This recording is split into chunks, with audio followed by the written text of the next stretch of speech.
Rītdien nav apsolīta. Jūs zināt, ka jūs rītdien dzīvosiet vai nedzīvosiet? Neviens nezina, kad viņš nomirs. Tas ir ļoti bīstami. Iedomājieties, ka jūs lidojat lidmašīnā un pienāk kāds cilvēks ar apburžātu netīru somu un piedāvā jums to. Jūs visdrīzāk viņu neņemtu.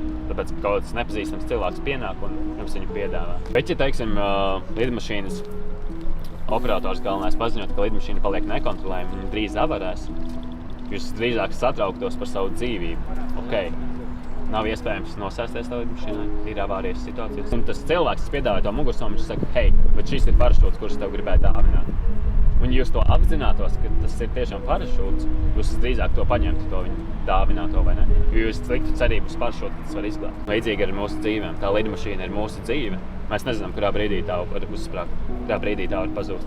Kā arī tu minēji, ka tu nezini savu rītdienu, vai ne, vai tu būsi dzīves, vai ne. Tas parašūts, kāpēc viņš ir aprušāts, jo daudziem nepatīk dzirdēt par Jēzu. Tā kā viņi nenotic tam, vai tas ir jau novecojis, vecmodīgs. Bet tā ir vienīgā glābšana, kas tev var izglābt.